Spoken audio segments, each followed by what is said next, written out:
अनमोल वचन अखिल भारतीय संत मत सत्संग के संस्थापक और गृहस्थ में आनंद योग के जनक परम संत महात्मा परम पूज्य श्री यशपाल जी महाराज अर्थात परम पूज्य भाई साहब जी द्वारा प्रतिपादित इन अनमोल वचनों का पालन करना अति आवश्यक है।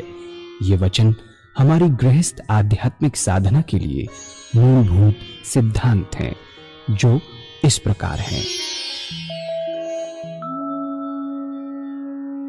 हम दुनिया की हर चीज की कीमत आंकते हैं, अपने मानव जीवन की कीमत भी जाने व परमात्मा की प्राप्ति हेतु साधना करें।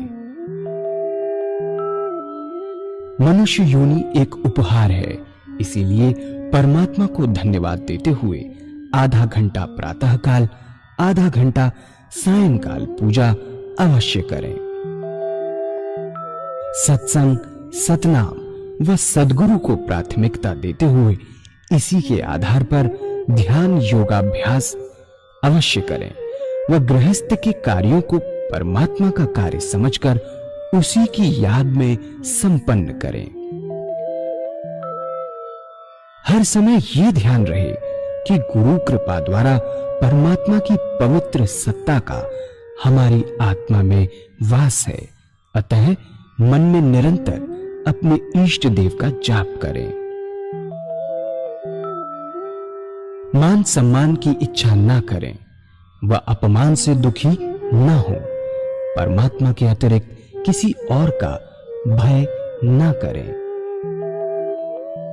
दूसरों की बुराई न करें, न सुने, सत्य व मधुर बोलें, अश्लील शब्द मुंह से ना निकालें, सभी से नम्रतापूर्ण व सुंदर व्यवहार करें। धर्म पत्नी के अतिरिक्त अपने से बड़ी से माता जैसा, बराबर की से बहन जैसा व छोटी से पुत्री जैसा व्यवहार करें।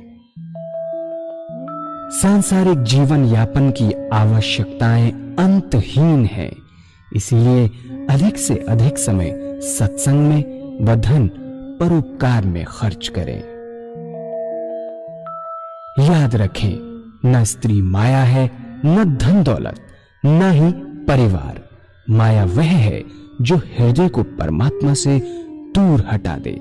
अतः निरंतर सत्संग और सद्गुरु की शरण में रहने का प्रयास करें।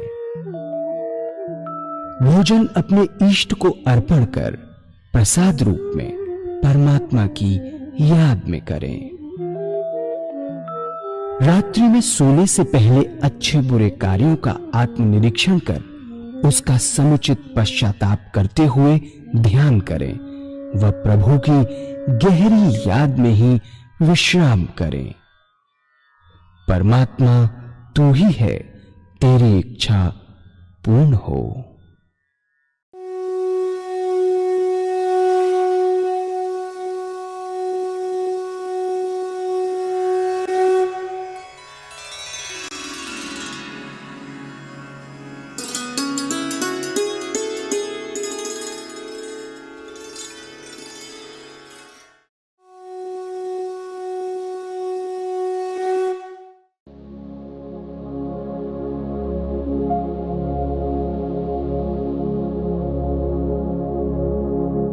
जय सद्गुरुदेव जय पद शरणम श्रेयस रूप चरणों शरणम।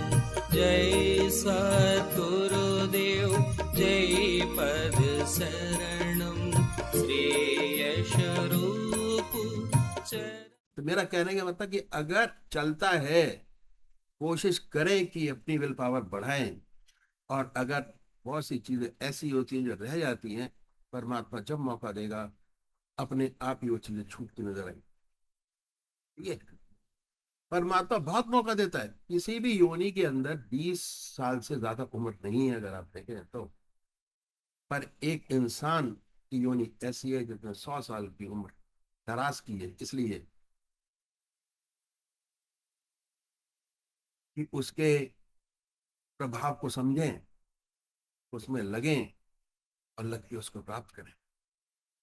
तो ये है। उसके बाद ईश्वर का ध्यान कीजिए। जब ध्यान अच्छा लग जाए तो उसके ध्यान में सो जाइए। ये अभ्यास,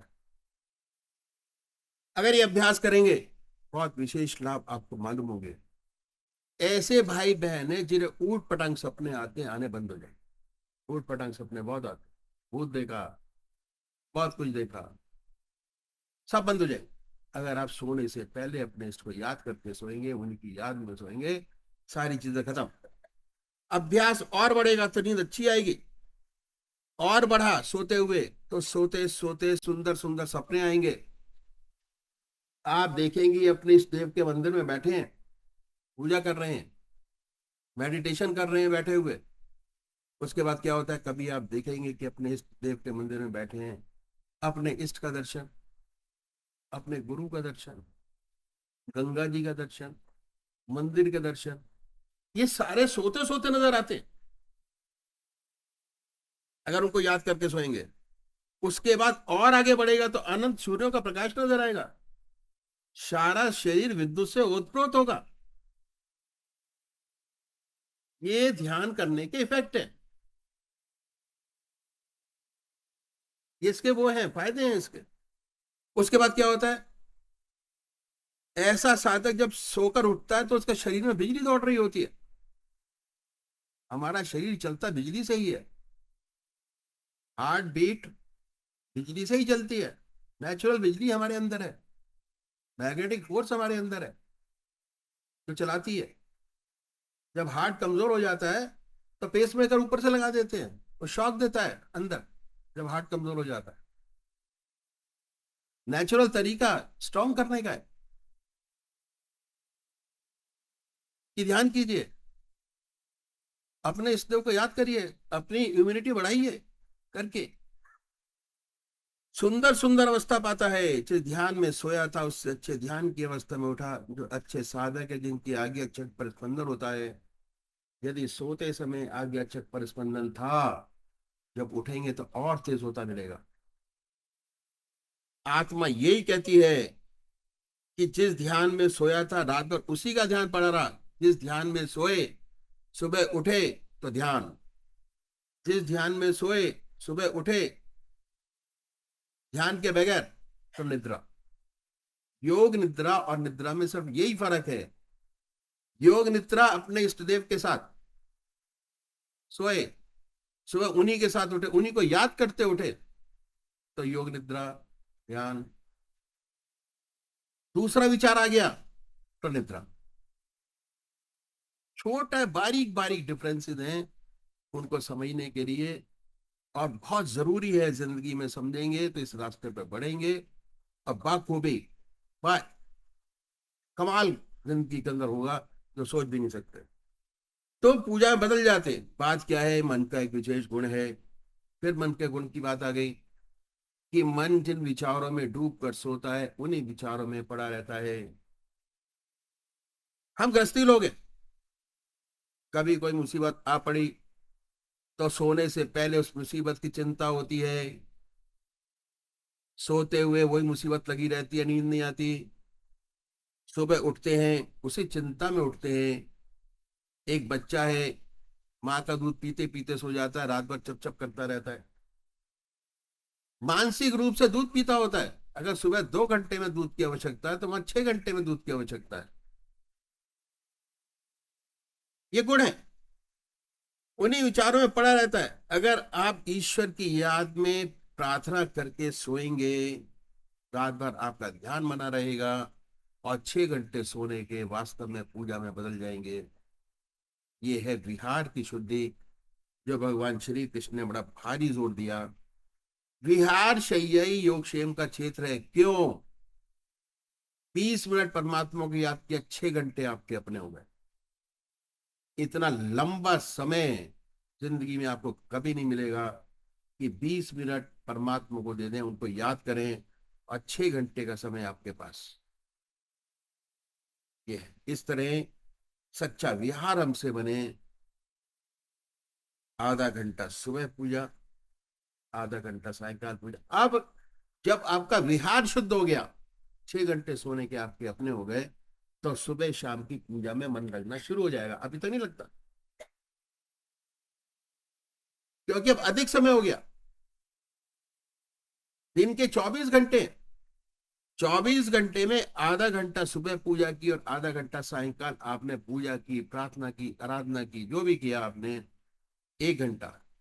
24 में से 1 घंटा आपके मन की करंट का जो बहाव है वो परमात्मा की ओर, 23 घंटे दुनिया की ओर। दुनिया की अधिक याद है। पूजा में बैठेंगे दुनिया की याद आएगी, पूजा करेंगे रह रह के दुनिया में दिमाग जाएगा।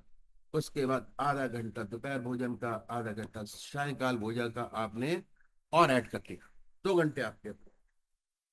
अब 2 घंटे में क्या हुआ? 2 घंटे में 24 में से 22 घंटे आपके मन की करंट का बहाव दुनिया की ओर, 2 घंटे परमात्मा की ओर। 2 घंटे परमात्मा की ओर, 22 घंटे दुनिया की। अब भी सांसारिक प्रभाव ज्यादा है मन के ऊपर। तीसरा स्टेप किया, 8 घंटे आपके अपने हो गए। जब 8 घंटे आपके अपने हो गए तो 24 में से 8 घंटे आपकी मन का करंट का बहाव परमात्मा की ओर अंतर्मुखी होना शुरू हो जाएगा। मन अंतर्मुखी होना शुरू हो जाएगा। और 16 घंटे दुनिया की ओर।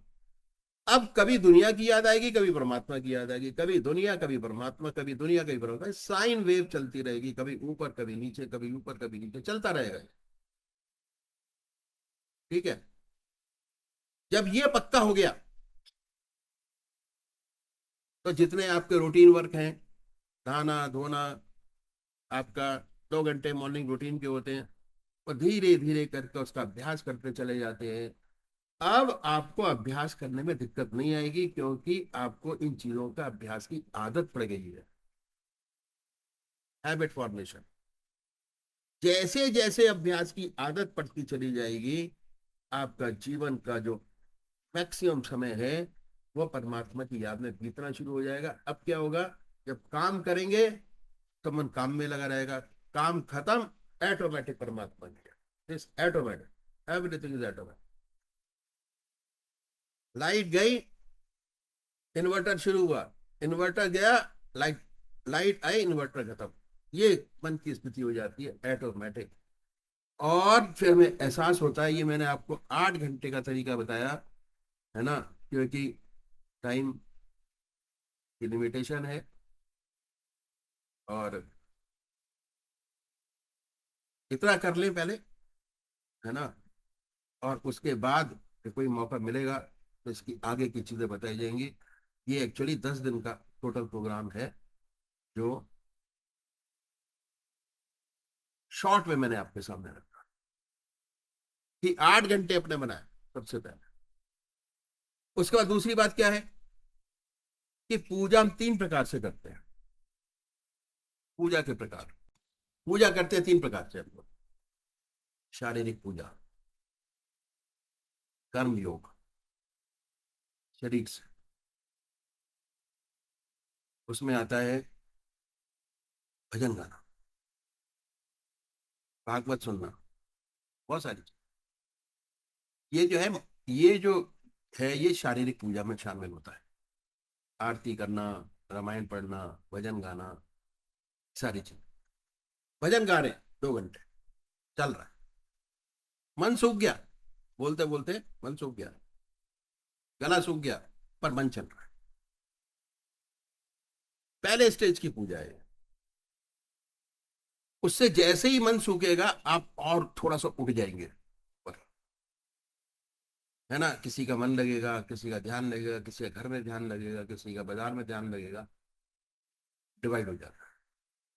ये जो आनंद योग है, ध्यान योग है, हठ योग जो आगे चल रहा है, ये दूसरे तरीके की पूजा है। सेकंड, पहली स्टेज छोड़ दी हमने। दूसरी स्टेज कि अपने मन को अपने इष्ट के चरणों में लगाइए, कंसंट्रेशन से काम कीजिए। ये पहली पूजा अपने आप पूरी हो जाती है। और जब कंसंट्रेशन धीरे धीरे बढ़ता चला जाता है, जैसे मैंने आपको बताया 6 घंटे का हुआ, तो उसके बाद जो हमारे प्राणों की गति है ऊर्ध्वगामी चली जाती है, और शरीर के अंदर पावर स्टेशन है, चक्र बोलते हैं उसको, पावर स्टेशन। वो धीरे धीरे जैसे जैसे समय बढ़ता चला जाएगा वो सब अपने आप एक्टिव होते चले जाएगा, एक्टिवेट होते हैं सारे। आगे चक्र पर स्पंदन, हृदय चक्र पर स्पंदन, शेष धर्मल पर स्पंदन, वो अपने आप ऑटोमेटिक काम भी करते होंगे और ये साथ में चलता भी होगा। उसके बाद जब ये पूरा हो जाता है तो जो हमारा आत्मिक वाला जो मतलब जो अपना दूसरी पूजा है वो हमारी आत्मिक पूजा में चेंज हो जाती है, बदल गया। अब कोई डर नहीं है, कोई किसी बात की प्रॉब्लम नहीं। जीवन मुक्त अवस्था उसी को कहते हैं कि शरीर जो शारीरिक पूजा है वो मानसिक पूजा में बदले, मानसिक पूजा जो आत्मिक पूजा में बदले। आत्मिक पूजा हो जाती है तो जो शरीर है वो सारे काम करते हुए 24 घंटे परमात्मा की याद में लगा रहता है। दिल बकार वस्तुया, दिल परमात्मा की याद में लगा रहे, हाथ हमारे काम करते रहे, मन काम करता रहे, शरीर हमारा काम करता है, यही हमारा देह है करने का। ये कर लिया, समझ लिया जीवन मुक्त अवस्था आपको प्राप्त हो। इसी जीवन काल में बाहर जाने की जरूरत है। जो आपके मन की गति इस टाइम पर होगी वही गति आपको ये निश्चित करेगी कि आगे हमको क्या करना है, परमात्मा हमारे साथ क्या करना है।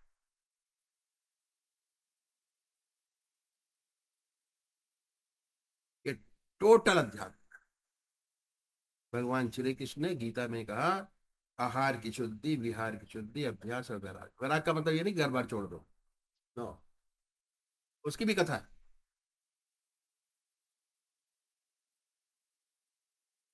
घर बार छोड़ने से वैरागी नहीं बनता, आदमी त्यागी बनता है। त्याग कर दिया उसने, घर का त्याग कर दिया, परिवार का त्याग कर दिया, बच्चों का त्याग कर दिया। त्यागी कौन है? हमारे महाराज जी बहुत स्पष्ट कहा करते थे कि ग्रस्त के अंदर रह के ग्रस्त की सारी चीजें, सारे चीजें आपके पास होते हुए भी अगर मन आपका आपके इसके चरणों में लगा हुआ है तो आपसे बड़ा कोई वैरागी किसी ग्रस्त के अंदर है, ग्रस्त के अंदर है, संसार के अंदर रहते हुए बड़े आराम से वो स्थिति पा सकते।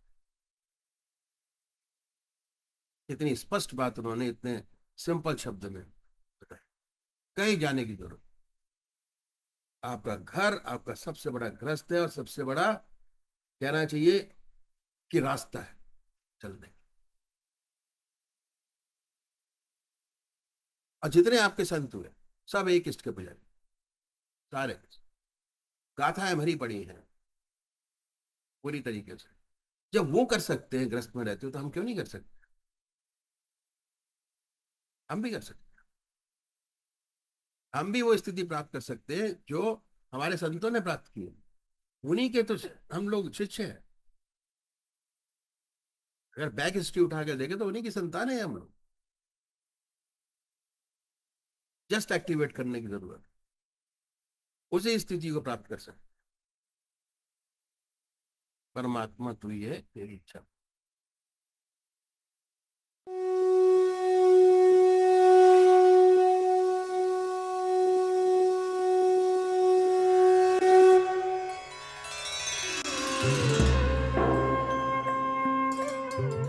ध्यान योग के कार्यक्रम आनंद योग से निशुल्क जुड़ने के लिए संपर्क करें 9810239677।